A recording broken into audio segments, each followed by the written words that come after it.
সকাল থেকে তেমন একটা ভালো লাগছে না আমার, ইদানিং দিনগুলো তেমন একটা ভালো যাচ্ছে না। বারবার কেন যেন দুশ্চিন্তা আমাকে ঘিরে ধরছে। স্বামীর সাথে শেয়ার করার পর বলল চলো তোমাকে নিয়ে একটু ঘুরে আসি। সোজা আমাকে নিয়ে চলে গেল মাওয়া। হ্যালো বন্ধুরা, আসসালামু আলাইকুম, আশা করি সবাই ভালো আছেন।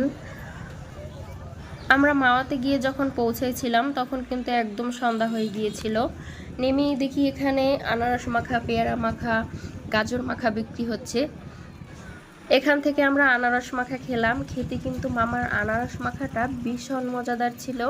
একটু আশেপাশে যদি আপনাদেরকে দেখাই, প্রচুর ভিড় ছিল, কিন্তু মানুষের প্রচুর ভিড় ছিল। এই যে আমার বাচ্চাটা খুবই ডিস্টার্ব করছিল খেলনাপাতি দেখে।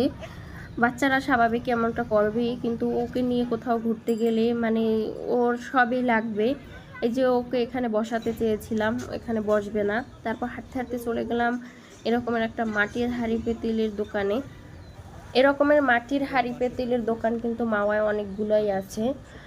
আমি ভাবছিলাম যে এখান থেকে কিনবো, ভাবছি যে খাবার দাবার খেয়ে তারপর যাবার সময় কিনে নেব, কিন্তু আস্তে আস্তে অনেক রাত্র হয়ে গিয়েছিল, এজন্য আর পিছনে ব্যাক করে এগুলো দেখে কেনা হয়নি। অনেক কিছুই ভাবছিলাম কিনবো।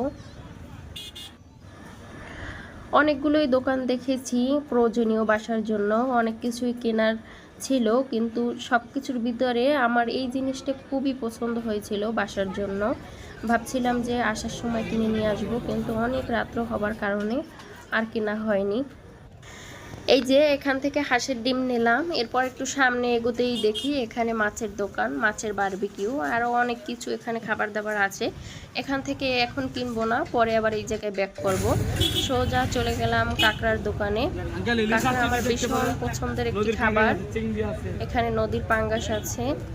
এরপর আমরা দেখলাম ইলিশ মাছ।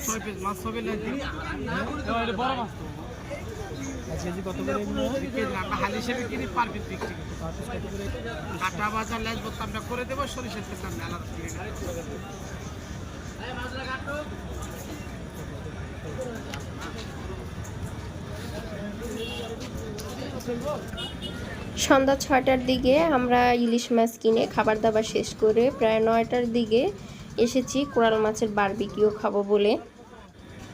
কোরাল মাছ আমরা অনেক খোঁজাখুঁজি করে পাইনি, 2টা দোকানে পেয়েছিলাম। এই একটা দোকানে আমাদের পছন্দ হয়নি, মাছটা তেমন একটা আমাদের পছন্দ হয়নি। রাত্র একটু বেশি হয়ে যাওয়ার কারণে কিন্তু কোরাল মাছ শেষ হয়ে গিয়েছে। অন্যান্য প্রজাতির মাছও কিন্তু শেষ হয়ে গিয়েছে, তেমন একটা নাই। এই দোকানে আমাদের এই 2টা মাছের থেকে একটা মাছ পছন্দ হয়েছে, এটা আমরা নিয়ে নিয়েছি। মাছটার দাম ছিল 1100 টাকা। সাথে নিয়েছি গরুর মাংস প্রায় 5 পিসের মতো, 100 টাকা করে রেখেছে গরুর মাংস।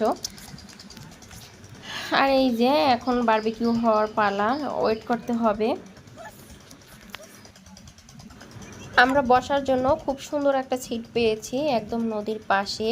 এখানে কিন্তু প্রচুর পরিমাণে বাতাস ছিল। ওই যে ওখানে আমাদের মাছ বারবিকিউ হচ্ছে। আমাদের প্রায় 1 ঘন্টার মতো ওয়েট করতে হয়েছিল, যেহেতু ভিড় ছিল প্রচুর।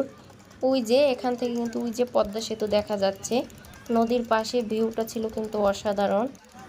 এই কাগজটা দেখলেই বুঝতে পারবেন যে কতটা বাতাস ছিল এই জায়গায়। আমার বাচ্চা কিন্তু এই খেলা করছে। অপেক্ষা করতে করতে আমাদের খাবার চলে এসেছে। এখানে ছিল রুটি, আর এই যে গরুর মাংস নিয়েছিলাম 5 পিস। আর এই যে আমাদের কোরাল মাছের বারবিকিউ। খাবারগুলো কিন্তু খেতে ভীষণ মজার ছিল, মজা লাগারই কথা। পাশের ভিউটা কিন্তু ছিল অনেক সুন্দর।